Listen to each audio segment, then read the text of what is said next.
I'm gonna try just freestyling this, see what comes out. Sometimes it's fun to just not use pencil and see what comes out, you know?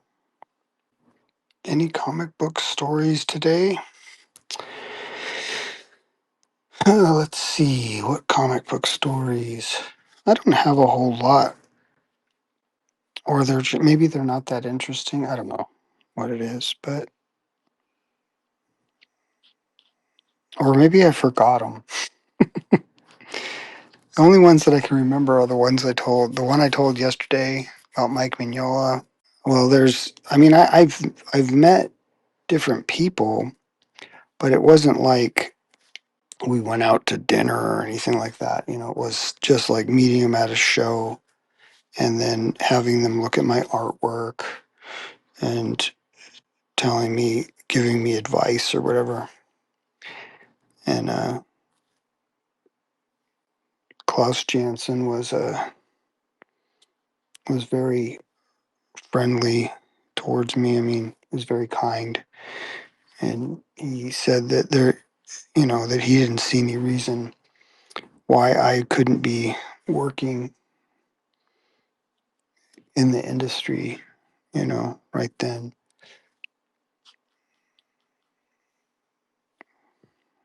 But I didn't go that way. Well, he asked me, he said, I could get you a job right now as a colorist.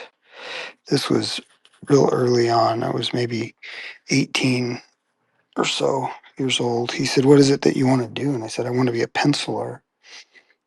Since then, I've I don't really do a lot of penciling. I mostly just do inking. I'm more of an inker, but only because I don't think that I need to use all the pencils to achieve. Like in comic books, mostly what they do is they pencil things like as if it was a finished drawing, you know, and it's like then someone just basically kind of traces it over. I mean, I hate saying trace because there's more to it than that. There's some people that are really good at inking and they make the pencils look even better than they looked. But that being said, mostly it just seems like, yeah, I'm going to ink this anyways. All this is going to be inked. So why do I need to go and do all this pencil work and make it look so finished that way? So I started like just bypassing the pencils sometimes.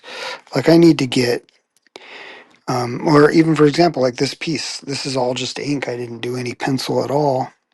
It is harder to do, obviously, but I've found that when I'm doing pencil work, that I'm more confident with a pencil. Everybody is. I think they're more confident with a pencil because they know that if they make a mistake, they can erase. And if you make a mistake with ink, there's the feeling, at least, that you can't erase. And like it's done, like whatever you put down with ink is done. That isn't exactly true, but I do understand the feeling because I feel it as well. I feel like there's a finality or finality or whatever to the lines that I'm putting down. And obviously you don't want to make a mistake, but when I've done pencil stuff, I've realized I don't like I'll do pencils and pencils, and then I would be doing pencils, and I would never erase. And then the thought occurred to me, well, why don't I just try penciling with a pen and think of it the same way? Like I'm not gonna I'm not gonna be afraid of the pen and act like, oh, it's final, and if I mess up, that's the end, of it all. And so I picked up a pen and I just started drawing with a pen. And I think it's a good exercise for people to get into because you lose that fear of making a mistake. And and also mistakes aren't that terribly bad, you know. If you make a mistake, it's not the end of the world, is what I'm saying. But so anyways, yeah, I didn't take the job with Klaus Janson as a colorist because I wanted to be a penciler, which I now feel like, boy, that was a missed opportunity because I think at the time he was working on Dark Knight Returns, the Batman one. If he was gonna hire me as a colorist, he could have had me work on that book, but maybe not. I mean, they had Lynn Varley was the one who ended up coloring it. She did a great job. So that's one of my stories, I guess. Did you study what is that? Caricatures, or are you self-taught? Yeah, well, I studied myself. So, yeah, I'm self-taught, but it still took study. Another thing that occurred to me about art and drawing and things like that, what's kind of been fascinating to me too, but it just occurred to me that there are people who, like everybody, you know, we all can identify an object, you know, just by seeing it, you know, and we don't have to be looking at an object all the time in order to hold it in our minds. Like if I showed you, you know, like, or if I say apple, you immediately know what an apple looks like in your mind, even though there's not an apple in front of you.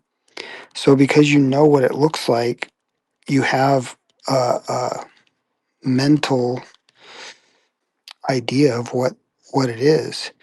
So we don't need to look at things constantly to know what they look like. But yet we feel like, as when we're drawing, if you ever tried drawing something, you feel like you got to look at it constantly. Like, what does it look like? I forgot what an orange looked like. And those are pretty simple objects because they're, you know, spherical and whatnot. But it just got me thinking that we have things in our minds already. So we don't have to always have reference. You know, that's why, like, I could try to draw something. If you guys name something, I could try to draw it, and you'll have to take my word for it that I'm not using reference. I mean, obviously, it's on my honor. I could be using reference and not telling you. But if I just tell you I'm not going to use reference, say something, and I could try to draw it just from my memory and see what it looks like. Might be a disaster, but we could give it a try, and we could test my theory of memory of what's in our minds. All right, there it is, Superman. And I tried to make him like Christopher Reeves, so I don't know how well I did, but that's okay, right? Hey, you guys, if you could do me a favor and check out my comic book, Titan Mouse of Might, it really is awesome, and it would be awesome if you did.